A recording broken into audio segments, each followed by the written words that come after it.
Charles, once again, we are in studio and you are closing in. I'm not fearful of the handshake, so I'm glad we did that. I think it's important that we have that human contact. We're joined today by another really important guest.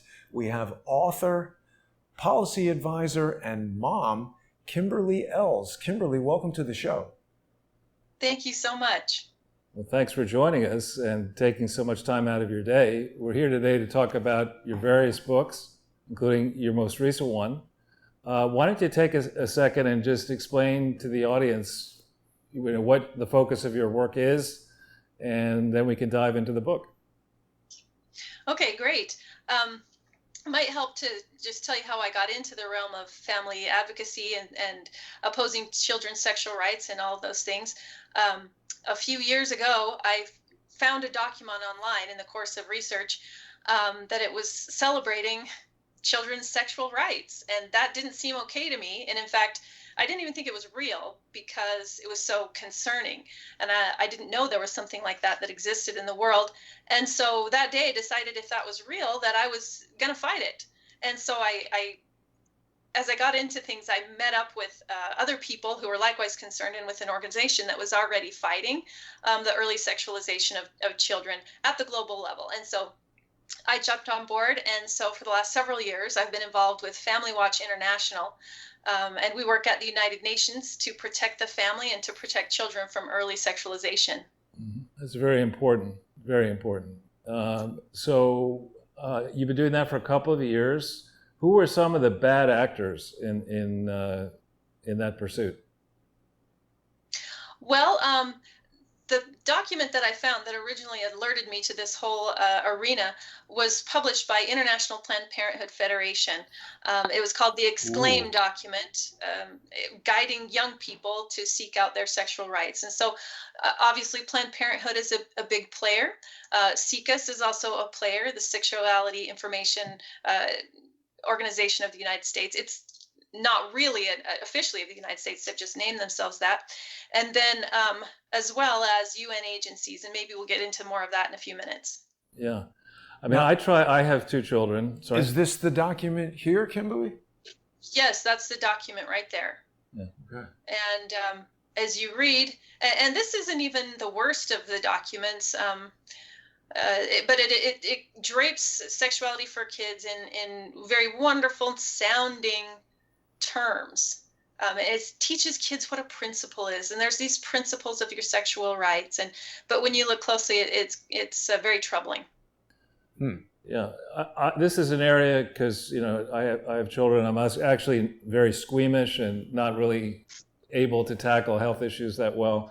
But sadly, in the work that we've done in the Clinton Foundation, Jason and I and others, there are many, many parts of it that drift into and indeed involve the sexual exploitation of children, particularly vulnerable children. And then when you see, I've learned enough now doing this for over 5 years, when you see somebody involved in multiple ways, mentoring children, particularly international children, who then have these views that you're, I think, going to tell us more about, alarm bells have to go off, especially if these people are not themselves married or not doing a good job of raising their own kids and don't report actually what's happening to all the money. I mean, the demand, sadly, if you look at it in a business setting, the demand for vulnerable children is so large around the world. And so many of these children are very poor and defenseless. And here in 2020, we're pulling down statues involving the Civil War and slavery, but slavery is widespread around the world, especially involving children. It's really reprehensible. Right, and when most people find out about these kinds of things, certainly children's, sex trafficking, as well as the children's sexual rights agenda, most people are very troubled by it. And I think on both sides of the political aisle, and I think that's important that we not politicize this issue too much, because there are some people who are okay with it, but not very many. And especially people are quick to run to the defense of International Planned Parenthood, but really, regardless of how you feel about abortion or your political views about abortion, you should be concerned about the children's sexual rights agenda that they're pushing. Yeah, well, tell us a little bit about this book here, The Invincible Family? Right. So I've written this book. It's just out. Why the global campaign to crush motherhood and fatherhood can't win. And in short, it's an expose on the power of the family and on the forces trying to usurp that power. So in a nutshell, that's what it is. And you talk about it on the local level as well as up to the international level. Yeah, it's so important. I mean, you think about in this country and in many other, quote, advanced countries, the government it takes away education from the family, takes away, indeed, in many cases, says, don't even express views on education. We will educate your child.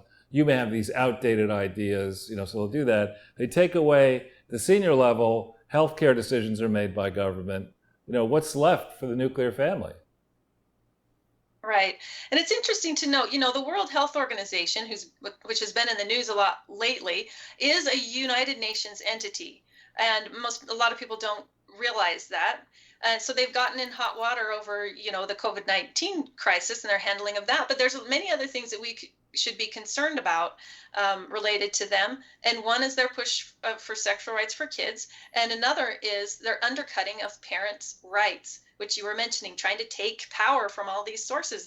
There's documentation in the book showing quotations where they're basically saying that parents should be cut out of the loop, especially in regard to their children's sexual so-called health. So a lot of these things are approached from, they try to paint it in terms of protecting children. But you know what?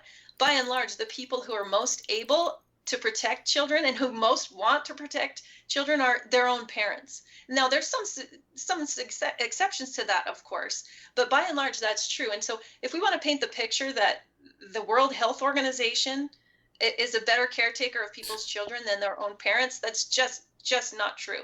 This can't happen. Yeah, you've hit a particular hot button for our show, which is that the Clinton Foundation started out in theory as an operation in Little Rock to house the presidential records of the Clinton period and to allow scholars to research those records in Little Rock. That's its only valid legal authority. It has no authority to do anything outside Little Rock, certainly not in HIV and AIDS, and certainly not to team up with the World Health Organization, which it did to fight HIV and AIDS starting in about 2001, 2002.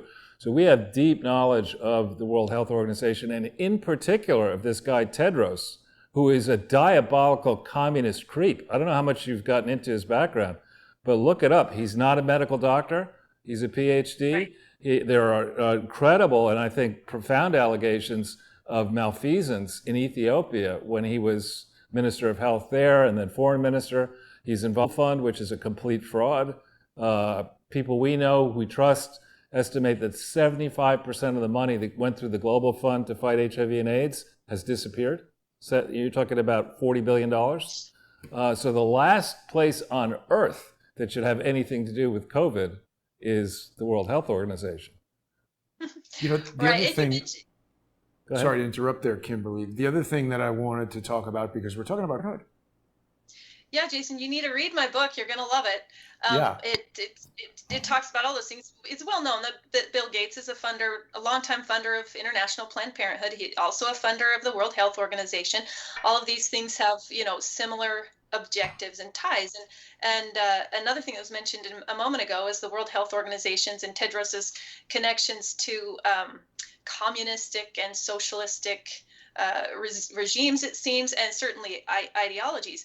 And so in my book, there's 3 specific ideologies that I kind of expose as being inherently anti-family. One is socialism, one is radical feminism, and the other is sexual activism.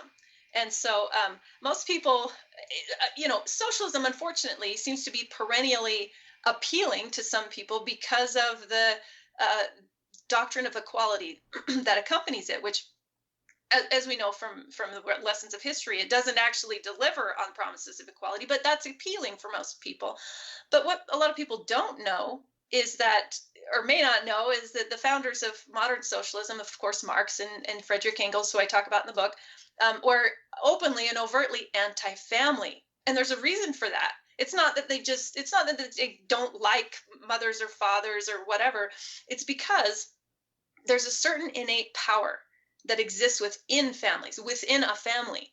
And that, in a sense, works against other forms of outside government. So if you're going to seek to usurp most of the power in the world, which the UN seems intent on doing, what do you have to do?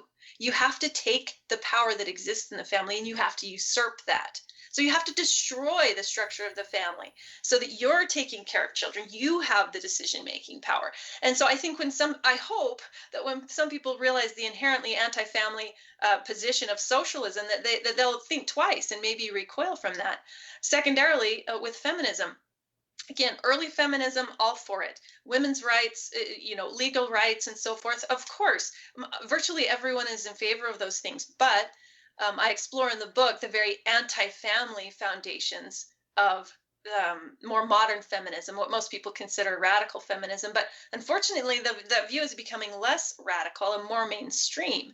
And the early feminists, such as Shulamith Firestone that I talk about from the 70s, she was all about family destruction because she saw that as the seed of all oppression, basically, and evil in the world, and that it created power structures between parents and children. Therefore, it was bad because that wasn't equality. And so and she outright calls for the bond between mothers and children. She said, the thing we have to do, we've got to break that bond. There she is. And it was very insightful, actually. She's a brilliant woman. And she said, the reason that socialism has not worked in times past is because of this. They've failed to sever the connection between the mother and child. And so most people would say, of course, because that should be there and it's a natural thing. But she says, so that's the very thing we need to destroy. If we're going to have socialism and feminism as we want it, then we have to destroy the bond between baby and mother, which is a very hard thing to destroy because it's rooted in our anatomy. Right. It's rooted and built into our human anatomy that there's a man, there's a woman, they create life. There's something inherently good about that, but she sees it as inherently bad. And unfortunately, what I hope to help people see is that we can't take on those views. We can't continue down this road of anti-family, anti-man feminism because it will destroy us. If it destroys the family, it will destroy us. Well, it's funny, I didn't know about this particular person, but we talk a lot about the fact that experts, particularly peer-reviewed journal experts at the endowed universities, fundamentally on topics like this are stupid. I mean, this is you really need to have, there should be at these universities, there's peer-reviewed journal, when a theory like that comes in to be published, and you just send back a laugh tape or something. Just don't ever contact us again. You're an idiot. I mean, right? This isn't a close call, or to suggest that this person's ideas are idiotic. Now, maybe you keep them out there for people to ridicule, but to hold her up as an expert, it boggles my mind. Yeah, you're right. It is mind-boggling. But the thing is, she wasn't just some feminist talking a long time ago. There's another feminist, Sophie Lewis, that I talk about a great deal in the book, who's very modern, just published a book last year, and is pushing hard for these things. And she's not the only one, and they're not laughing. The rest of us, it's laughable to say, let's abolish the family and let's see what comes of it. And it's going to be super great because most people understand that it won't be super great if we destroy the family. It's not laughable. And the scarier thing is that the talking heads at the United Nations and what seems to be embedded in the core philosophies of many of the UN agencies is inherently anti-family. And so, it seems laughable to us, but they're not laughing. And it's being pushed at a global level. Yeah. Well, one of the things we do, and have done in more than 200 videos together, is we take apart certain programs that various charities, the Gates Foundation and the Clinton Foundation and others, promote around the world. When we talk about global health to begin with, it's a preposterous concept because the resources that we have in the United States just are incomparable to the resources in Ethiopia. We've talked, maybe you know that there are more doctors of Ethiopian descent in Chicago than there are in Ethiopia. Ethiopia has about 100 million plus people, 108 million people, and they have no doctors. They have no nurses, they have few hospitals, no clean water, no clean sanitation. The people, unlike the US, 82% of the population is in cities here. There it's like 30% are in cities, and 70% of the population doesn't even have electricity. So when we start talking about who you might want to listening to a guy like Tedros, who is not a medical doctor, who made a disaster in Ethiopia, now is going to lecture the rest of the world about how to promote any topic involving world health. That's why we wholeheartedly support President Trump removing the United States, not simply from the World Health Organization, but from the UN itself. I mean, it's just a complete disaster. Yeah. I was thrilled to hear that President Trump had removed us from the World Health Organization. That was one of the things I call for in the book. He also, you may be aware, got us out of UNESCO. Presidents from the past have put us in and put us out of UNESCO, and they are kind of consider themselves the education czars of the world, and they're deeply involved in our education system. So what President Trump has done by removing the U.S. from that is given us an opportunity to disentangle ourselves from the global education regime, which is critical. Right. It's critical. That has to happen. And you mentioned the differences between Ethiopia and the United States as far as health outcomes, and the cry for equality equality is a valid concept in a lot of ways. We are all created equal, right? The equality exists on that level, and it should. But where it becomes problematic is when we, like you said, was it 82% of Americans have access? Is that what you said, to health care? No, 82% of Americans live in cities. So our population is concentrated and therefore easy to manage. Whereas in Ethiopia, it's spread to the wind. There are no roads. There's no electricity. How are you going to give health care to people in the bush? Okay, right. It's a totally different situation. Yeah. So, but a lot of people say, well, if everyone, we have to have total equality. So let's look at America. If there's any person in America who doesn't have health care or who doesn't have the same things as somebody else, then the system is bad because it's not producing equality. Well, that's problematic because when no system that allows free will is going to achieve total equality. Why? Because people make choices, and people's choices are different. And so what we have to do is come up with the best system, the best model that allows people to make choices that lead to the best outcomes for them. And so, and if you bash on a ideology or a political system because it doesn't achieve equality for everybody, you're dooming yourself, because in order to theoretically achieve equality for everybody, you have to remove free will and free choice. Because even if you gave everyone equal portions of money, like if you split up the wealth and you doled it out, what would happen? You'd still end up with differences and inequalities because people are going to spend that money differently, right? They're going to invest it differently. They're going to make different choices, which is then going to lead to so-called dreaded inequality. But what we call it here is freedom. So if you want to preserve freedom, you can't cut off free will in the name of equality and preserve freedom. Those things don't go together. Yeah. And you do notice that most of the people who are arguing for this crap are people who started out with no money and now, like Barack Obama, have a $20+ million estate in Martha's Vineyard, another one in Chicago, one in Hawaii. The Clintons, the same story. They all want to take everyone else's wealth away, but they do not want to explain where their wealth came from, never having worked in the private sector. Another point I'd make is when you look at statistics, which are pretty good, actually, as I'm sure you know, in this country, going back on spending and going back on the number of people who become doctors. At the top medical schools, the Harvards, the Yales, et cetera, they are pumping out more or less the same number of doctors that they pumped out 20 years ago each year. And it's a very small number.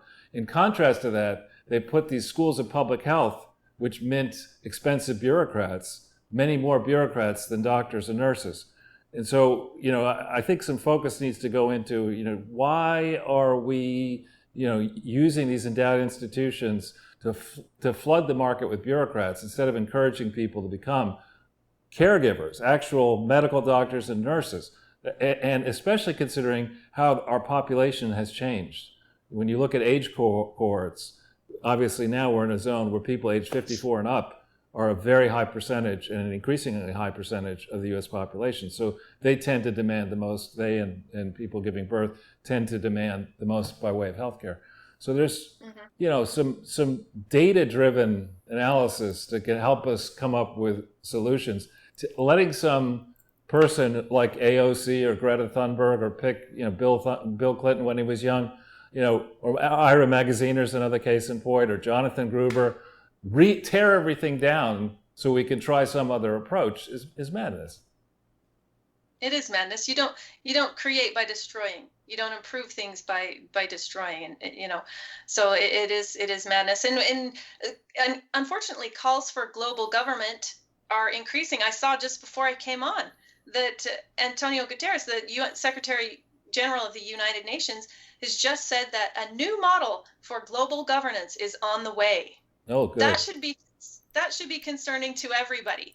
And the way that ties into the message of my book is one reason why we should all be concerned about that is because of the sexual agenda that the United Nations seems determined to push forward on the youth of the world. It's truly insidious.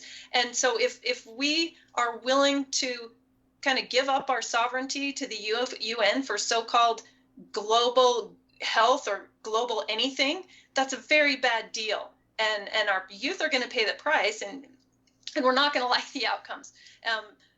So I explain in great detail in the book, but I'll just give a brief overview of how UNESCO and other United Nations entities are continually trying to infiltrate the education system of the United States. There's UN agencies, and then there's the Sustainable Development Goals, and there's a whole host of other national, international, and then local organizations that are cooperating. And they have this whole system worked out that's growing and expanding all the time of how are we going to teach the world all these grand principles of equality that are socialistic that we want them to understand. Well, what do you have to do? You have to get to the youth. And so they want to get to the youth of our nation through education.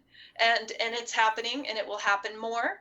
And as more and more digital education is happening, and teachers become more or less just facilitators, then our education system is and will become more and more corrupted with socialistic, radical feministic, and sexually radical ideas.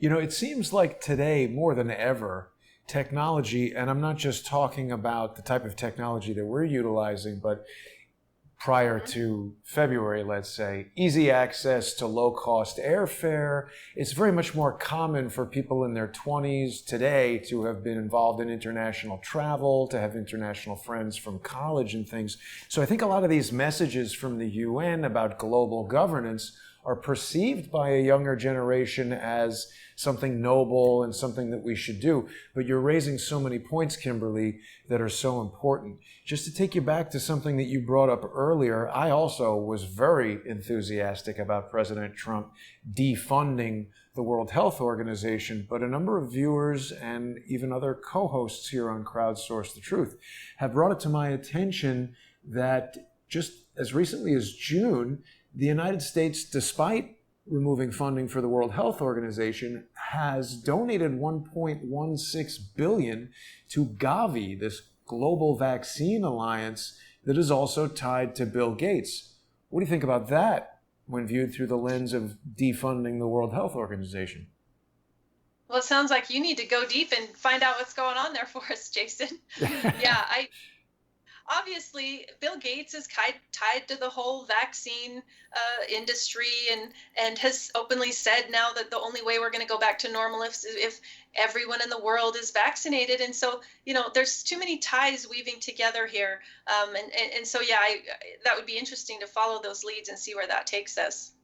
And certainly we can't have a conversation about the inappropriate sexualization of children and the abuse of children without talking about the poster boy of that, Jeffrey Epstein, and his now allegedly incarcerated, although we haven't seen a single photograph of her in the weeks since she's been abducted. Stark contrast to the imagery that came out of Roger Stone and Jerome Corsi and Paul Manafort when these guys were arrested by the FBI. We haven't seen a single image of Ghislaine Maxwell. And once again, we come back to I don't even want to call him our friend. I can barely stand to even look at his operating system. But it seems like Bill Gates has his disgusting, wildly rolling around as he speaks fingers in every one of these nasty pies that we keep talking about.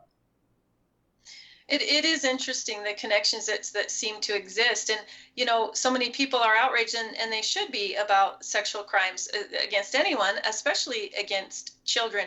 And that's why we need to get people to look closer. We need to get them to look closer at the United Nations specifically. And my book will help with that. And the other thing we need to get people to do is to stand up for their own families, to stand up for their own children, and to take on the role that moms and dads, parents together, are responsible for their kids. There was Melissa Harris Perry on, I think, CNN a few years ago. She said that we need to get past the idea that children belong to their parents, but we need to embrace the idea that they belong to whole communities. What? Well, that's absurd, because of course the community can support, of course we can and should do that, but children belong to their parents. Parents have responsibility for them, and children have claim upon their parents to be cared for. And so all these, there's a great many things we could talk about, and a lot of them are super alarming and need to be exposed and fought. And then what do we need to do? We need to refocus on the family, our families, whatever they look like right now, and we need to take a step back and say, what am I teaching my kids about sex and gender and the family and marriage? Are they learning what I think is right? Or are they just absorbing, all of the stuff that they're steeping in around them? And if the UN has its way, there's going to be a whole lot of garbage going in, and we're going to have to work very hard to get that out. Better, though, to work hard to keep it out to begin with. And one way we can do that is by keeping comprehensive sexuality education out of our schools. Where it's in, get it out. And if it's not in, keep it from getting in. You mentioned CNN, and there has been this kind of evolving and troubling nexus between what is classified as news and what is Hollywood entertainment. Celebrities, there's even crossover between news, politics, entertainment. We see the virtually incompetent Cuomo brothers conducting their comedy show on CNN and in various gubernatorial press conferences. But you just said something that really stuck with me, Kimberly. It's not only a matter of children or parents being responsible for their children, but in most normal, I guess I'm going to be in trouble for saying that, because I think calling something normal is maybe racist. But the point is, in a lot of families, it's not just the parents having responsibility for their children, but later in life, the children take on the responsibility of caring for the parents. And back to the Cuomo brothers, we've seen a gross mishandling of the COVID-19 situation, particularly here in New York, where many people blame Andrew Cuomo's policies for placing infected people into these homes that are maybe, in some cases, even government funded, where the government is caring for the parents. The government is taking control of the parents. I have friends who have been disallowed from seeing their infirm parents in some of these care facilities. And it's very troubling that the government is intervening in these relationships that are, it's always, I believe they say God, family, and country, right? So it's like there's an order in which people regard those things. And how is the government getting ahead of any of that? Absolutely. And when you look through the long period of evolution, let's say from 1600 forward, you can go further back, I think there's abundant evidence that individual people have strengths and weaknesses. When you put two people together, you're going to have, by definition, more weaknesses. Maybe one person's strengths will redress the other person, but as you get bigger and bigger collections of people, you have bigger and bigger collections of error. And there's not a hell of a lot of argument out there that you could look to and say, these vast organizations do a lot better than an individual or a centered family. They don't. The one thing they do is they take away your financial resources, they take away your free will, and they take too much time. And I think what we're going to see, thanks to this interruption here in the pandemic, we're going to see a lot of these organizations that took themselves to be all powerful, the Ivy League schools, endowed educational, the private schools, they're going to be crushed.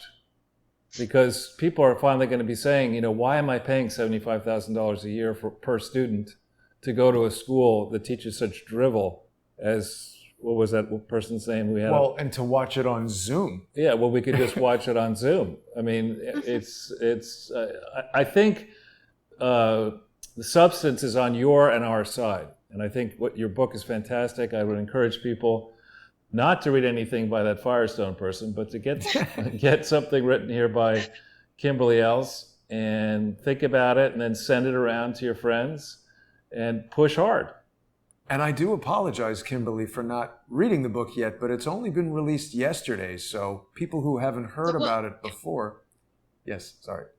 We'll give you a pass on that one. It's just been a day, so you still got time. I'm very slow at reading as well, so I'll get the version with the big type and all that braille, whatever it is. But I know your time is very limited, Kimberly, and people should definitely go to Amazon.com or other book retailers and seek out The Invincible Family: Why the Global Campaign to Crush Motherhood and Fatherhood Can't Win. Was there anything else you wanted us to discuss before you have to go on to your next interview? Just wanted to point you to two resources, invinciblefamily.com and also stopcse.org, if you want to get involved in the fight against the children's sexual rights agenda. And just the last thing I want to say is that the title of my book is, I hope, very hopeful, The Invincible Family, because the family, if all else fails, if all their government, regimes come and go, dynasties come and go, but what it always remains? The family, because it's innate in our anatomy, and it happens. Man, woman, they produce new life. And so regardless of what other things fail us, regardless of the mayhem that we see in the world, the family is the thing that is constant and that will always return. Absolutely. Good message, and so true. Yes. Thank you so much for joining us, Kimberly, and good luck with the book and this noble mission that you're on. And certainly anytime you'd like to return to the show, we would be delighted to have you back. Thank you so much. It's been a pleasure. Have a great day. So long. Well, there we go, Charles. Excellent interview and another wonderful guest that we got to meet here, Kimberly Ells. Yeah, it really is. It's amazing the situation we're in now. I mean, it used to be when you had local newspapers and you had national newspapers that had thoughtful editors, you'd have a lot more book reviews. And what you're seeing now is there are many more books get produced each year than the previous year, but there's not really a format for the authors to get the kind of audience that you can give them, we can give them. And we're only going to be doing so many shows, so it's great to get the pipeline that we now have of authors who want to take the time, as she just did, to acquaint our viewership and give them a sense of the type of books they ought to be buying and sharing with their friends. So I think there's a nice symbiotic relationship. I don't see how anybody could disagree with what Kimberly is saying. I mean, why would you want the UN to tell you what to do with your own kids? There's isn't there a whole bunch of Eddie Murphy movies called The Nutty Professor? Yes. That's why. But now the art department here is outdone itself once again. Jason, maybe you want to explain to the crowd what this is all about here? Because it's pretty good. Well, thank you, Charles. We knew that Kimberly would be joining us and that the focus would be on the family. So, we've got our usual suspects here. We've got Bubba holding up young Chelsea, and this was only because I couldn't find a good picture of Webb Hubble. That's right. So for some reason I always want to call that guy Buell Hubble. I don't know why. But Bill Clinton is always, or I should say also, holding up Susan Greenberg, who he's protected. Rosenberg, sorry. Greenberg, Rosenberg. You could say that. Hey, exactly. But he's holding her up because he's protecting her almost as if she's a child of his.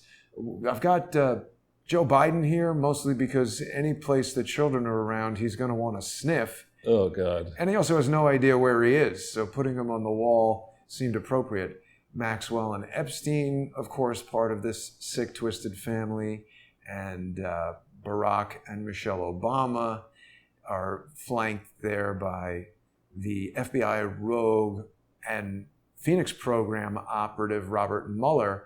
That is a really troubling program, and anybody who was in Vietnam and participated in that and got a medal for it, I think should be questioned. People really should read Doug Valentine's book, The CIA is Organized Crime, to understand more about that Phoenix program. And then obviously the dysfunctional family would not be complete without the alcoholic mom, Hillary. And these are parent hoodlums, Charles, not just a celebration of parenthood. Very well done. Well, let's key off Susan Rosenberg. If you could go to my Twitter feed, our good friend Bob Bishop reminded me that the situation with Thousand Currents, and this is satire, this one, you see, if you go down a little bit. Is that Joe? Yeah. Pulling down Joe Biden after mistaking him for a racist An old racist. Yeah, that's good. So that's satire from the Babylon Bee. Yes. Now, interestingly, I tweeted, does this have... I guess you got to go to tweets. It's very confusing to me how Twitter works or doesn't. Yeah, there we go. So Bob this morning got to me and said, listen, Thousand Currents, which is a disaster, and this is really interesting, and the crowd, I think, can help out here. He gave me a list of companies that are matching employee contributions to Thousand Currents. Now, Thousand Currents, as we've demonstrated before, is in trouble in California. It should be in trouble in New York. It is not a legitimate charity. Corporations are not supposed to make donations to things they say are charities, which are not charities. And certainly, if you take, McDonald's, here I say, I'm not loving your support of charity fraud at Thousand Currents. And I remind people that a very active person in this Thousand Currents is Susan Rosenberg. Yeah. Who definitely, she wasn't put away for, a small error in judgment. She was sentenced to 58 years in prison and served 16 of them, only to be pardoned by Bill Clinton. Yeah. And on the 20th of January 2001. Now, we've had a huge hue and cry about Roger Stone getting his prison sentence commuted. Right. Prison sentence commutation leaves outstanding the felony that, in his case, the felonies that are on his record. And in order to get those removed, in Roger Stone's case, he's got to win on appeal, an effort that is ongoing. In contrast to that, Bill Clinton took this Susan Rosenberg criminal and said, I'm not just going to commute your sentence, I'm going to pardon you. Alongside pardoning the FALN people and pardoning his brother and pardoning, what he did just on that evening. And Eric Holder was, I think, one of the senior people in the Deputy Attorney General, I think. Yeah, and he had oversight of who should have been pardoned and who shouldn't have been pardoned. And this is just so far away from being the type of person that should have anything to do with a charity, let alone a charity that seems to be a money laundering operation. Nobody knows where the money's really going, how much money is actually ending up in valid Black Lives Matters operation, if there are any.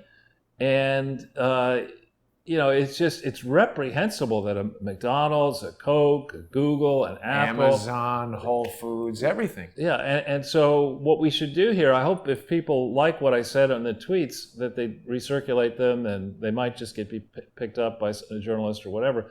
But we need to put pressure on these big companies that, we're not going to buy your products if we find out you're taking our money, basically, that we use at McDonald's to go and support an unrepentant domestic terrorist. Susan Rosenberg in 2011 wrote a book basically saying that she was totally fine with what she did. And that's preposterous. It really is. Why is she even allowed to write a book? I thought you're not allowed to... a political prisoner in my own country. Make money, but I thought you're not allowed to make money from criminal stuff. Yeah. So how is she allowed to have this book? I don't know. The other thing that's important to discuss, Charles, this is some excerpts from commentary from Bernard Kerik, And, he, I guess, was a cop when this was happening because it was 1985. I mean, I was watching Back to the Future at the movie theater, didn't even really pay attention to this. But it's not like, as Andrew Cuomo characterizes Judith, I forget the name of Judith, we'll look that up in a second, but he's saying, she just drove the car, which, by the way, the son of the police officer who was killed said, she was a part of a criminal conspiracy. Right. Without the getaway driver, the crime doesn't happen. So you can't be the governor of something and just dismiss members of a conspiracy to commit murder and armed robbery as, she just drove. But, Rosenberg was involved with police assassinations. And now she's funding an organization that wants to defund the police. Any of these totally uninformed, ignorant people on the street who are supporting the BLM movement don't really understand what people who are calling for defund the police mean when they make that call to action. Everybody that I've spoken to seems to have their own kind of self-imagined definition. Right. Even educated, intelligent people who are my friends, when I say, do you know where this defund the police comes from? They say, no, it doesn't mean that. They want to hire social workers and they want to do this and that and the other thing. And what I'm saying is, why do we need to defund the police to do that? You and I have spoken about the concept of eliminating the tax exemption of universities and using that money to educate the underprivileged, the impoverished. I think there's a lot of things like that when we see McDonald's and Amazon and all these things. First of all, McDonald's, I think, is engaged in terrorism itself with that, Egg McMuffin and all the stuff they're trying to get you to eat. But the point is, those places, I think if you're going to sell a product that is going to damage people's health, like cigarettes, alcohol, junk food, why not put a tax on that and use that to pay for health care for people who can't afford it? Well, things like that. Yeah, and as a technical legal matter, and again, I'm not practicing law, but I can read the law, and my understanding is that if an individual wants to make a donation to a charity, an individual has to make sure, if it wants a tax exemption, that you're donating to an association, a corporation, or a trust. You have to make sure that Black Lives Matter or 1,000 Currents, in this case, are actual organizations. And none of them are. Right. So when McDonald's goes ahead and says, we're going to give a large amount of money to Black Lives Matter through 1,000 Currents, then people sit there and say, probably the same people who buy the Egg McMuffins with a big gulp Coke. Yeah, or two in the morning. Well, Diet Coke for breakfast. Exactly. They say, well, McDonald's is doing this. There must be something legitimate. Apple's a smart company, forward-looking. Google, I'm just saying Actually, 15.6 before you could close the lid on the laptop without it crashing and not being able to wake up. So I'm not so sure that they still got it. Exactly. But so this is a great poster here. Hillary Clinton has done many stupid things. Indeed, I'm going through her book. It's really painful. Which book? Hard Choices, and then this one, What Happened, and there's another one, Lying History or Living History, or I forget what it's called. Probably not Lying History. But she wrote a book called It Takes a Village to Raise a Child, which on the face of it, I'm amazed. And she wrote that a long time ago. And actually, she took extra time to get through Yale, I think 4 years of Yale Law School, and spent part of it working for the Children's Defense Fund. Wait, is it normally, how long is it? 3 years. Yeah. But she wrote this book in of course, another Simon & Schuster masterpiece. It seems like, whenever you want a crazy-ass book, you get it published at Simon & Schuster, which will ensure that I never get anything But aren't they a there. giant publisher? Yeah, it's huge. They just did Mary Trump's book. Oh, boy. You know what? This is a deep state outfit. So Simon & Schuster. And look, this is December 12th, 2006. So going back into that time frame, what was going on? Bill had just gotten reelected in 96. December 12th, 2006. I had that wrong. So she needed money. Well, this is the 10th anniversary, right? It was December 12th, 1996 when it was published. Right? This is the first paycheck that the Clintons got while he was president. Big paycheck. She made a fair amount of money. And she worked with that guy Barnett at Williams & Connolly to get this book done. And then just prior to running the first time for president, the first time she did a Major League belly flop, she gets this 10th anniversary edition published and uses that as a springboard to be the presumptive frontrunner for, here's Bob Barnett. So what I wanted to do here, Jason, this is a little bit unusual. We're doing a slideshow without slides. And what I wanted to do, because I'm going back into some history here and refreshing my own recollection of what was going on. In 1996, we said at the last broadcast, there was a huge hue and cry by Fred Thompson, 96 to 97, that the Chinese were funneling money into the Democratic Party and into the Clintons in particular, 1998, I think. But he began talking about it before then. And so here in 2008, history started to repeat itself in 2007, 2008. And we've talked a lot, about Frank Giustra. We've talked a lot about the Chinese and the Clintons. We have not talked about the Clinton Global Initiative in Hong Kong.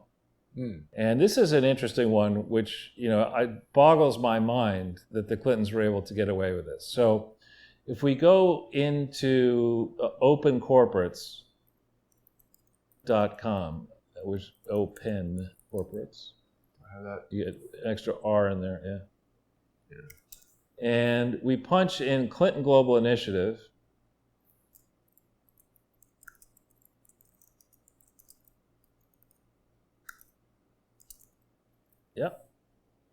And hit we get here Clinton Global Initiative Asia Limited. And here you have a company number.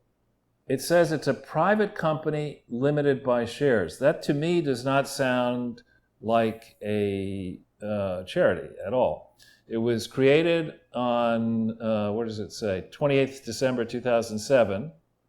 And it was dissolved the 7th of January 2011 after the Tea Party won big in the 2010 election. So this is created 28 December 2007. So that would be equivalent to 28 December 2015. Imagine if Donald Trump and the people around him had set up a Hong Kong, and remember, people in Hong Kong and China are crazy for property, a Hong Kong private company called Trump Global Initiative, and had then decided that they were going to host, after the 2016 election, but before the inauguration, a confab in Hong Kong on the 2nd and 3rd of December, where people who wanted to get close to the incoming Obama administration and to Hillary and Bill Clinton could pay money to attend this confab and then, meet on the sidelines with Bill and other people to concoct crooked deals. I mean, the press would have melted down if that had happened. And that did happen. I have not been able to find one article yet. There's going to be quite an article that I'm going to do, but one substantive article on this Clinton Global Initiative Hong Kong. So let's go into some more Googling. Sure. Okay. So if you Google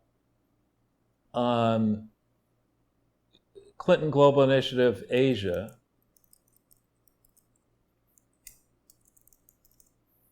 you get to various press releases. Okay, here's the press release, July 16th, 2008. If we hit that press release, okay, this is from Hong Kong. Now, remember, Barack Obama has become he's the Democrat nominee. He's getting ready to go in August, the Democrat convention. There's no possibility that Hillary Clinton would do a floor fight and move him out of the way. And from Hong Kong, they announced, this is, it's 3 weeks or so before the opening of the World Olympics in China, they announced this Asia meeting. This is, again, before the world markets start to crater. That happens later in August of 2008, after the Chinese Olympics. Bill Clinton says, we're going to go have the first ever international meeting in Hong Kong. But remember, a company was set up December 28th, 2007. So they knew about this idea before the primaries. The primaries started in January of 2008. And they then had this positioned. really anybody with a quarter of a brain in 2007 understood that the president was going to be a Democrat after Bush's disastrous 7 or 8 years, or 7 years at that point. No Republican had a chance, let alone Captain Queeg McCain and Sarah Palin. There was no way that they were going to win. So you don't think parading your baby around like a football helps? No, I don't. I actually don't. But so you look at this. They announced it in July 16th, 2008. All right. So let's go. What else happened in July of 2008? If we go into Google and you put in Maura Pally, which is spelled Maura Pally, and you put in Magaziner, and you put in Sony, Soni, you should, no, here we go, February 15th memo from Maura Pally. Now this is a great piece of work that Michael Smith did right before the election in 2016. There's a lot of information. If you scroll down the page a little bit, you get to this keep going down a little bit, and here we go. Here in this memo, which was issued February 11th, 2015, Maura is reminding the Clintons, Bill and Chelsea Clinton, that in July 2008, the very same month where Bill announces this Hong Kong confab, Ira Magaziner, the CEO of Chai, and Anil Soni, the president at the time, this language is delicious, informed the Clinton Foundation that Chai, then a part of the Clinton Foundation, had been using grant funds from restricted grants, i.e. grants made to Chai pursuant to a written grant agreement that provides the grant funds shall be used to fund a specific Chai program, to fund other Chai programs. This is defying the grant's This purpose. is a polite way of saying, this is lawyers and Democrats writing a sentence. I would write the sentence, Ira Magaziner, Chai's criminal CEO, and Anil Soni, his co-conspirator, informed the Clinton Foundation that they had stolen $23 million. That's the way I would have done it, right? Yeah. Why tell them? I don't know, because they're preparing for what's going to happen, should Obama win. I think they knew. I think a deal was cut between the Clintons and the Obamas June 5th, 2008, that Hillary was going to be Secretary of State, and the Clintons would have the choice of key positions like Holder in as Attorney General, other positions at the IRS and elsewhere. And that was the price for their silence, what they knew about Obama and his background. And, they just wanted it, and they didn't want the Clinton Foundation to be exposed. So just to be very clear, in charity land, when you go out and you raise money from a donor like the Children's Investment Fund Foundation, to pick one, and you say you're going to use their money in Tanzania for a specific purpose, but instead you use it to pay off a mistress of Bill Clinton, that's called diversion. You cannot do that. If you raise money for a specific purpose and you use it for another purpose, even if it's to cure cancer, a noble purpose, it's a crime. You can't do that. And states in particular really normally care about that. They police charities that do this kind of stuff. So if we go back into that memo for a second, it gets, but wait, it gets better. So it then says the Clinton Foundation was forced to use almost all the funds it had set aside to begin an endowment to, quote, restore, and they're the ones who put the quote, restore the $23 million to the original grants. In 2007, the Clinton Foundation's declared endowment was $200,000. What's this $23 million fund that we're setting aside? What's that all about? Where did that come from? So that's another crime, the fact that they had this fund that was not part of the financials of the Clinton Foundation.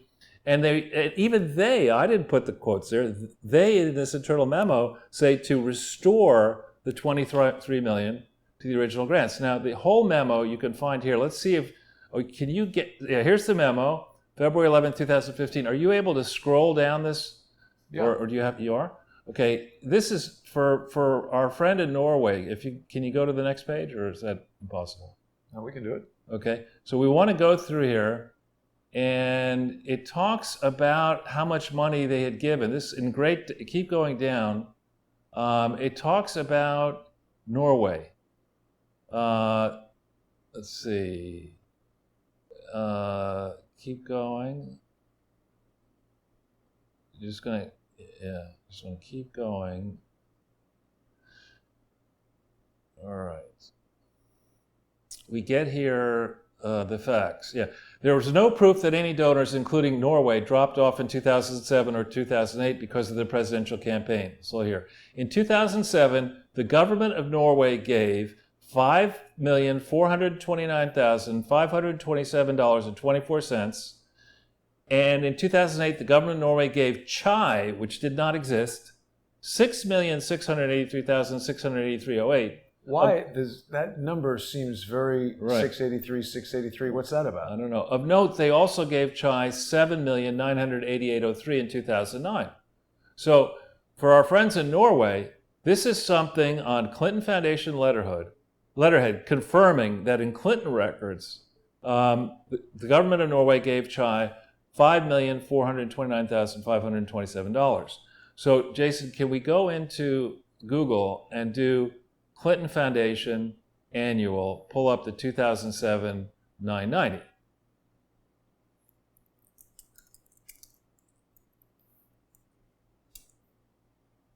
Annual reports, first entry. And then you go down the page a little bit. There to audited financial statements, 2007. Bit to the right, yeah. Okay, and then we're going to scroll through this. This document is a BKD abomination. There was nothing called the William J. Clinton Foundation in 2008, but they issued an audit to it. But if you keep going... It almost looks like a kid wrote this little... Right. Probably kid probably did. Or perhaps the tiger. Yeah. It's going to be about 30 pages past year, roughly. You're going to get to the Schedule B. There you go. That's A. Keep going. Almost there. All right. Okay, here's your Schedule B. Now, down here, notice that it's where the audit is to the William J. Clinton Foundation, the Schedule B is to William J. Clinton Foundation. And do we see this number, Jason? $5,429,527 down there. Oh, right above the 3.3 million. Right. But that 5,429,527 we know is from the government of Norway. Does that sound like it's a government grant to you? I guess. Okay. So if we go to the beginning of the 990 and look at the revenue section, specifically line 1D in part 1, you passed it slowly, right there. Look at part 1, line 1D. Do you see any government contribution grants listed in this? No. And I do think that Norway is a country, so if it gives you money, it's probably coming from the government. Right, as would Unite be a grant. So nobody looks at this. They just file it and nothing happens. Well, so long as people are not serious about following the law. I mean, this has been sitting out there. The IRS has a version of this Schedule B that lists out every donor. And so they should have been able to look and see their version will say, Government of Norway, $5,429,527. And you would think that somebody in the chucklehead section of the charity department of the IRS would say, hey, boss, over here. Government contributions, none shown for 2007. What gives? Right? So that's a problem, right? And if you then go further back into that Schedule B, the IRS will be able to tell us each name, but you look at this and you say, wait a minute, the biggest, we go down to the next page, the biggest highlighted donor in theory is various cash donations below 2%, 49 million. I mean, how many is that? If it's below 2,000 to add up to 49 million? Below 2%. We don't know is the answer. It's a lot. But the biggest donation is 34.7 million in 2007. From nobody? Well, the IRS knows who they claimed, right? Now, if we go back into Google, let's punch in Carlos Slim and Frank Justra in 2007 and see if we get a press release.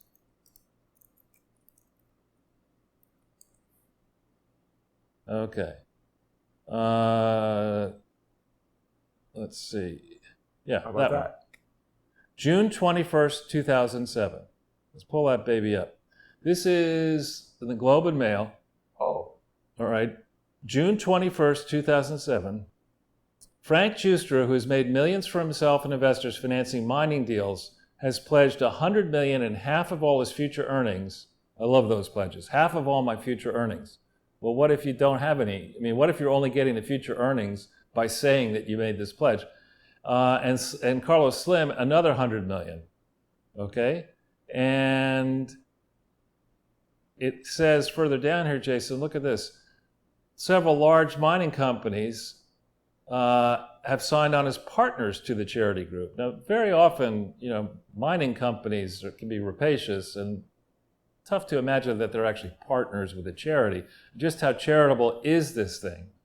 But if I think you go down here a little bit more, it says that he's given $100 million in 2007 to CGSGI. Now, CGSGI has financial statements that are tiny. There is no evidence that I've been able to see so far that he actually gave $100 million. If we go back into that press release again. Look at this. Money to New York University's Stern School of Business. It's York University, which is in... there's no new. Sorry. It's okay. No new. Right, that's in Canada. Yeah. Probably. Or England, Old York. Old York is probably just as crappy as New York University. Well, Old York is is Old Eborica, which is in England. I'm sure they're stealing money. If we go back to the search results, we'll just put again Slim. Yeah. All right, there's one. Okay, June 21st. Look at Forbes. Where's that? All right, oh yeah, that's it. Let's see. Yeah, let's look at this one. This is a Clinton Foundation. I can take this out actually. A Clinton Foundation press release. Now we all know that the Clintons, they follow the letter of the law so carefully. Here's this press release from New York. And it says Helou and Giustra have given money. I think further down, though, it says in one of the press releases I had that this is committing $100 million. But I've seen other press releases that say he gave $100 million. And there's a big difference, as we see in life, between committing $100 million and actually giving it. So this is something we're going to want to go over very, very carefully. But in the 2007 annual report for the Clinton Foundation, there seems to be a huge question as to who this $34.7 million donor is to the Clinton Foundation. Because in 2007, there was no Clinton Foundation HIV/AIDS initiative. Unitaid says that they gave 70 plus million in 2007, but they don't show up in the Schedule B. And I know the IRS is really busy and has, I'm sure, some good people, but how tough is it to go into the file, which maybe it's not there anymore, but go into the file, the Schedule B, and ask somebody, do you read English? Good. Do you know anything about arithmetic? Good. Take a look at this one page and just tell us each named donor, and now show me evidence, not only that the donor has a record of having made that contribution in 2007, but then dial up the BKD folks and demand to see their working papers for 2007. How much checking, none probably, how much checking happened? What happened in 2007 and 8 when they were putting together this diabolically poor summary for the IRS and for the general public? What the freak happened? So the other thing that was going on, it seems, in 2007, if we think back to what the Clinton Foundation was, its original name was the William J. Clinton Presidential Foundation. We've done several shows where we explain that the Clinton Foundation never validly changed its name and certainly never validly got approved an expansion of their powers from being an archive and a research center to being this vast global enterprise. They never did that properly. But in the forums for 2007, there's multiple places where they say, please provide evidence. You got to provide evidence of all changes. Evidence. They hate that. All evidence of your expansion in any way. So let's go to Companies House, and in the UK, and you can see that. Yeah. Whoops. How do we find it? No, just Companies House with a space in between it and no .co, not UK. Just a space between the S and the H. Yeah. And UK, and should come right up. There you go. Get information about a company, find company information, put in, please, start now. Here. Oh. Yeah.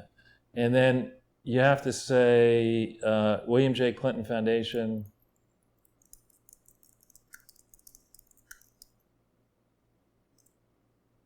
There you go.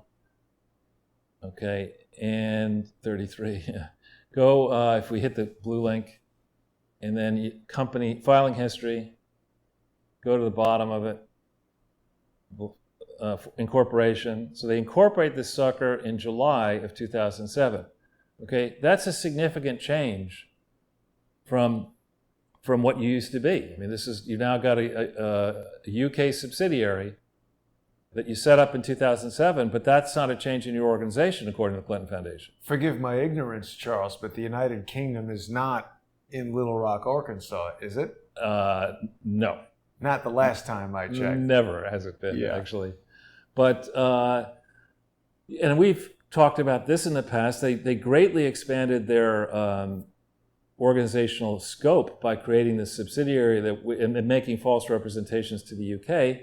They did the same thing. If you go into Google for a second and say company register India, they did the same thing in India in 2007. Which one is this? No, not that one. There's a site.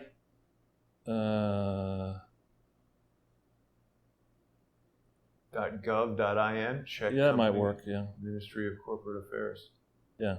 And so put in Clinton Foundation, see what we get. There you go.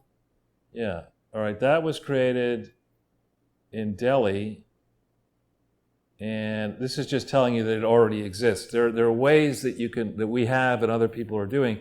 2007 was a big year. Now, what was going on in 2007, Jason, regarding the Clintons? Was there any sort running of... for president? January 20th, 2007, Hillary Clinton announced for the first time she was in it to win it. She was immediately the presumptive favorite. And what do you need to run a presidential campaign? Moolah. Lots of it. So all of a sudden, they create a subsidiary in the UK, they create a subsidiary in India, they probably created subsidiaries in other countries. But Canada, Charles, isn't it illegal for people from foreign countries to finance presidential campaigns? It is absolutely illegal. Even if you funnel it through an illegal charity? It's especially illegal if you do that, yeah. Yeah, and there's a story about, when the Clintons, September 19th, 2006, they convinced the World Health Organization to house Unitaid inside of it and to make a commitment, a huge commitment to an entity that didn't exist, the Clinton Foundation HIV/AIDS Initiative. But somebody, I'm guessing, as the record will show, somebody said, now wait a minute, we'll give you the money because you're going to turn around and flip some money back to us. We're not trying to take the money away from you because that would take Clinton edition. Yeah, right. Flip this house, yeah. Flip this charity. So what we need to do here is we need to have some evidence that the Clinton Foundation can actually fight climate change and HIV/AIDS or whatever. And there's no way they could change the Arkansas papers because that would be to get too much visibility.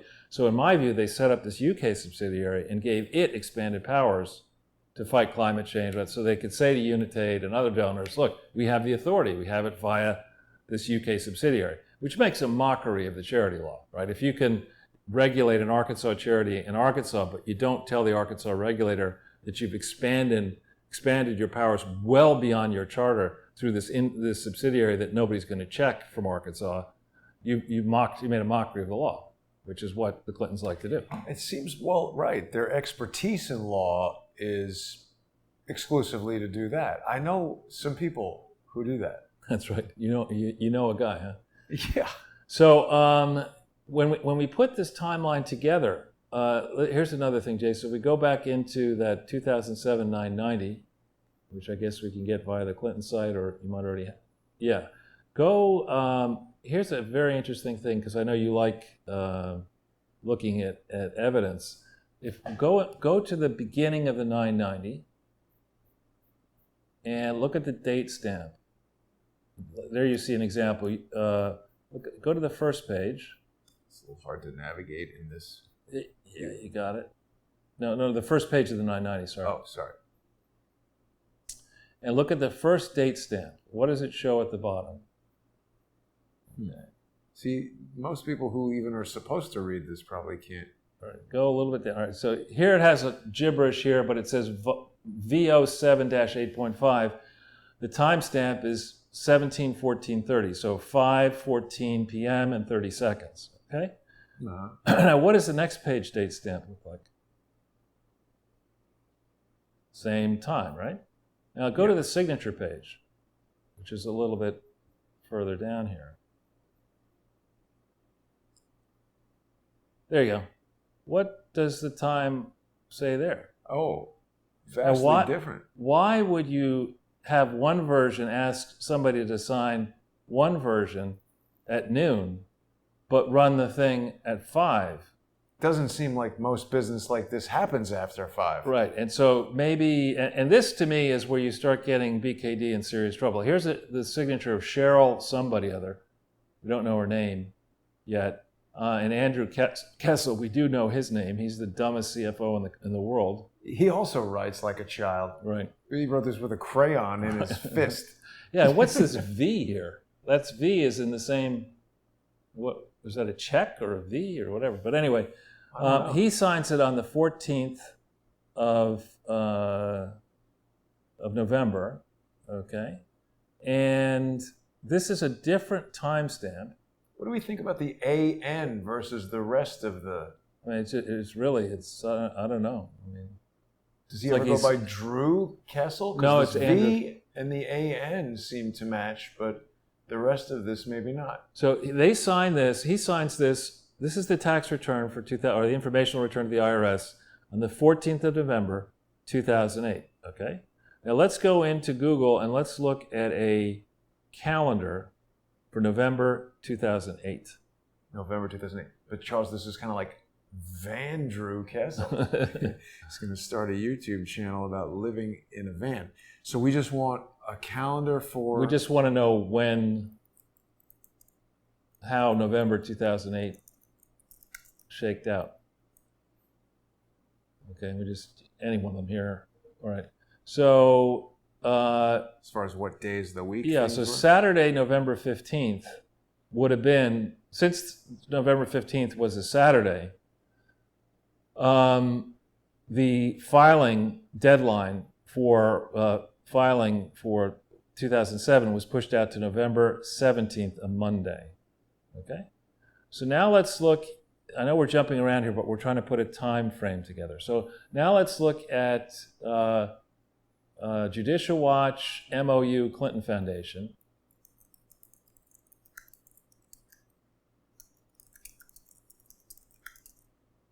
And we should, probably. Yeah.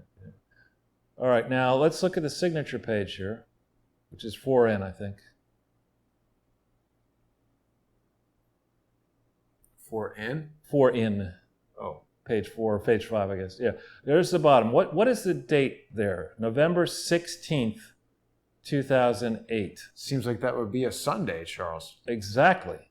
And Valerie Jarrett's working hard. Well, yeah, it's making little sense. And that's why I said when I was reading Hillary Clinton's book, I forget if it was Lying History or Hard Choices, she says that she went out with Uma Abedin to meet with the president-elect on November 13th and turned down the offer of Secretary of State on November 13th. Hillary Clinton turned down Barack Obama's offer? That's what it says, and she didn't accept it until after the 16th. That being the case, why do you think they would have invested the time and energy to put this MOU together and to get Bruce Lindsay to sign it and Valerie Jarrett to sign it on November 16th, 2008. Now, maybe this version of the MOU that was provided by the State Department to Tom Fitton as part of a Freedom of Information Act request is a fraud. Maybe that's the case. But here I don't know, this is my question to you, whether this is a document that you're able to see when it was created or not created. It may not be a PDF. It is. It is? Are you able to see who created it or when it was created? Let's see. I don't know if I have the proper tool on this show computer, but we can try it. Where'd that thing go? Hang on just a second.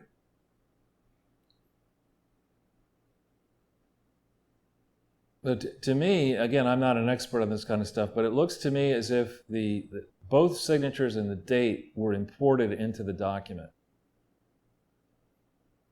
Let's take a look.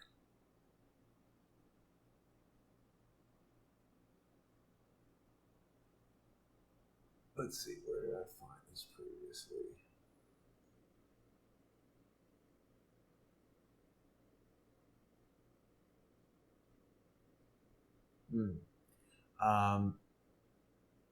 I'm not sure. I might need some time to. All right, well, we'll do it at another time, and people who know how to do this can also chime in. But this document, to me, recites a whole bunch of bullshit, frankly, that is all wrong. I mean, there's hardly anything in this document that is correct. There's no mention of the Clinton global initiative in Hong Kong having happened. And here it seems to be signed. This date seems very similar to me to the handwriting of whoever put in Valerie Jarrett there. Yes. Seems very similar. And this is the one, again, that Fitton got this. This is November 16th. This is 2 days after Andrew the Idiot Kessel signs the 990 for 2007. And this thing is saying in it that there were extensive discussions. Here we go. This is what I was looking for, Charles. Document properties. Okay. So this description tells us that it was created 7/29/2014. How could it have been created then? With a Canon IR ADV 6055, which seems like a photocopier that probably has the ability to create. Well, wait, PDFs. but it says modified February 12th, 2015. It does. Now look down at the bottom, though. This was unclassified by the State Department on December 3rd, 2013. So how could this is clearly... Maybe Tom Fitton or whoever posted it made some changes. I don't know.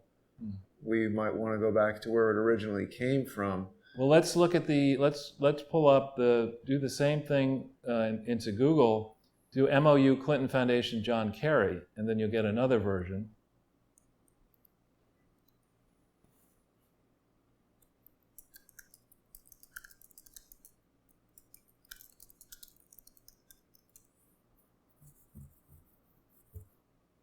Do you see it? Could be this one. No. PDF? Yeah. Oops. Exhibit A. There we go. All right, so this was transmitted to the Senate December 18th, 2008. Okay, and we go down. Here's the memorandum of understanding. Here are the signatures, and here there's a crude write-over. Yeah, right? I mean, that's very ridiculous. Crude write-over. Now, are we able to? Is this a PDF? Yep. But it's just a scan type PDF. But let's take a look and see what we can learn about it. I guess the other one was as well. I think there are other versions we can find of this too, but this doesn't work. That's it, right? Yeah. All right. So here it is. And when we come in here and check out the properties of it, this says it was created 8/28/2015. That's interesting. Hewlett-Packard MFP multi-function printer. So this is scanned in 2015 by the Hewlett-Packard thing. I mean, wouldn't you want to see something here that was created by December 18th, 2008? Yeah, why is it so much later? Right. So is that information that wasn't known previously? I don't know. But my point here is that this MOU, I mean, I love people who get all into detail and ignore the opening question of why did so many, in theory, smart and accomplished lawyers decide that whatever agreement would regulate the conduct of the Clinton Foundation would be not formed in the form of a contract that's enforceable, but by design in a memorandum of understanding which is not enforceable. And in this case, the parties to this memorandum of understanding specifically exclude Bill and Chelsea Clinton. Yeah. So, I mean, the whole construction of this is a joke. And we see that this is being sent out December 18th, 2008. So there's a conspiracy to get Hillary Clinton across the line as Secretary of State. Now, why do I say that? If we go into the Google again and we punch in New York State charities,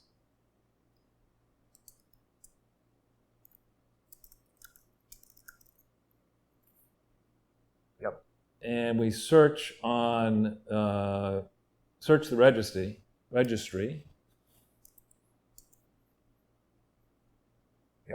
Yep. And we punch in 31 and then 1580204 and search, and we get to the Clinton Foundation. Eventually, we hit that bar there, and we go to 2007. Further down, 2007, it's right there. This? Yep. Then we hit that. Up comes the... Up jumps the devil. Now this, notice when Andrew Kessel signs this on December 17th, 2008, the day before Kerry circulates the MOU. If you keep to the next page, he declares O'Brien, McConnell, and Pearson, but doesn't explain that they've been disciplined. Look at this. Government grants. Nah. Not applicable. We know that Norway is 5 point whatever. We just went through that. We know that Unitate should have been in there, but here Kessel is prepared to lie about anything, or it's just, maybe they just keep him in the Chardonnay vat with Hillary Clinton. He's non-compos mentis. He just, somebody gets out of, his hand and puts a crayon in it and they get him to sign shit. But that could happen with Joe Biden as well. Exactly. So dip his finger in some finger paints. So we go down the page here. We get right away, I think, to the 990, which you've seen before, and go all the way to the end of the 990. You get to a communication from the Nonprofit Service Corporation. And a lot of, keep going. This is the 990 verbiage, word torrents, I like to call them. And, okay, keep going. Now you're going to get to a letter here.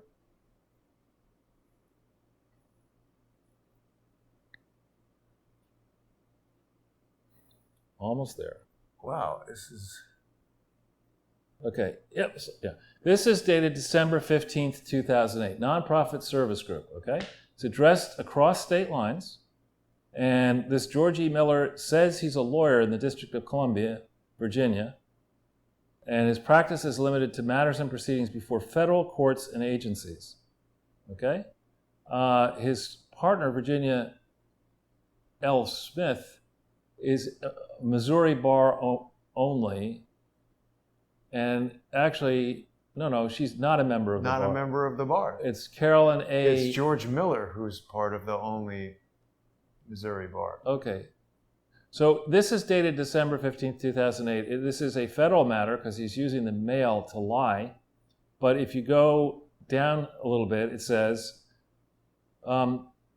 please find transmitted herewith all documents required to be filed with the state of New York except for the audited financial statements for fiscal year ended 12/31/2007.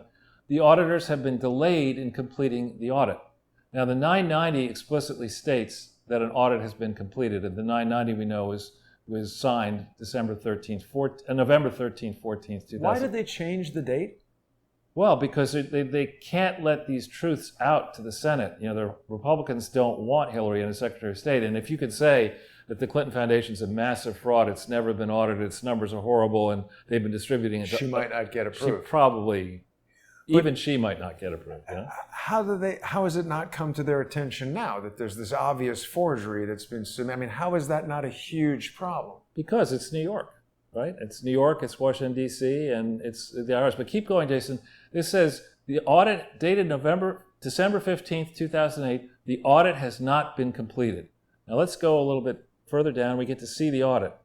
Here they're sending the audit January 14th this is after she clears the Senate Foreign Relations Committee. They send the audit on January 14th, and then we get to see the date of the audit, which we'll see in a second. Let's go down a little bit further.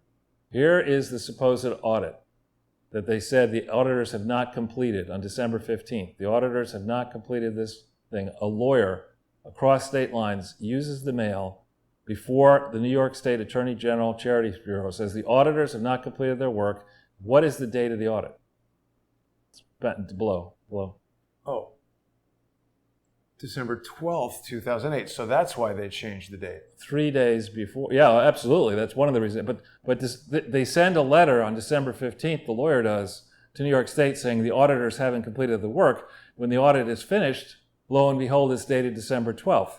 Now, you can't actually issue an audit under New York law, supposedly, after the November 15th, or in this case, it would have been 17th filing deadline. They had to complete the audit by November 17th, 2008. But because it's the magic Obama administration and Hillary Clinton's going to be Secretary of State and save the world, they just decided they're going to bend all the rules. Let's look at those rules for a second. If we go into the New York State search results or whatever for charities, and go to the top. Yeah. All right. Just hit that. Look at here, statutes and regulations. And then look at registration statutes. This is the first one. Yeah. And then look at section 172. So don't go too quickly because before that. 172, very beginning. That's all right. Yeah, okay. All right. There's two. Yeah, they have their different modifications. All right. There. Yeah. 172B. Reports. That's it. Every charitable organization. All right. The annual financial report shall be accompanied by an annual financial statement which includes an independent certified public accountant's audit report, not something that the Clintons got, containing an opinion that the financial statements are presented fairly in all material respects and in conformity with generally accepted accounting principles, not on Mars, they said they're not in Canada, but in the United States, including compliance. Does it say with some, Jason? With all. With all pronouncements of the Financial Accounting Standards Board and the American Institute of Certified Public Accountants that establish accounting principles relevant to not-for-profit organizations. It doesn't talk about not-for-profit sham entities. It doesn't talk about not-for-profit aggregations of individuals that are not an organization. You've got to comply with all relevant, what does it say? All that establish accounting principles relevant to not-for-profit organizations. It's very clear. This law has changed over time, but the central tenet is in there, and people can satisfy themselves that this statute and accompanying regulations claim that you have to meet the filing deadline. You can't submit something after the final filing deadline, which in the case of the 2007 report in New York was November 17th, 2008. So here we have example after example of fraudster privilege. It's not black privilege or white privilege. It's fraudster privilege. If I'm a Clinton, I come from out of town, I settle in New York, I'm going to destroy New York State. I'm going to set examples. Well, they somehow want people to think that they're like part of New York or from New York. They're carpetbaggers, as Mike Moore would say.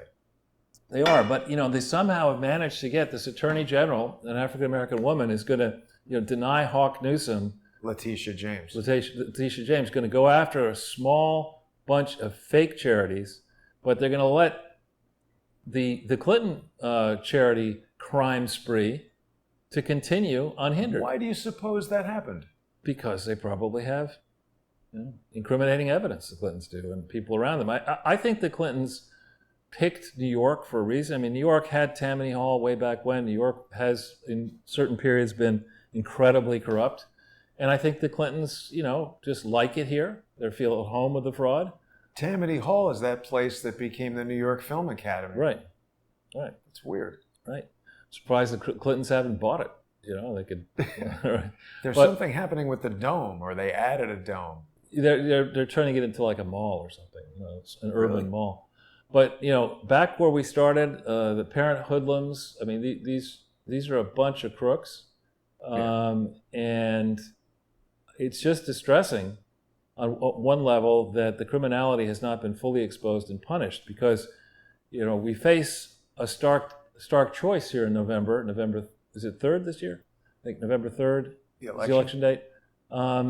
Should the Biden incompetence platform, or whoever ultimately is on the Democrat ticket, if that platform makes it across the line, and if people like AOC, who apparently has been chastised recently by a number of different people, calling her incredibly stupid, and who other than us? Different Republicans, I think, called her that. But you're beginning. I think you're going to start to see moderate Democrats, and there are some.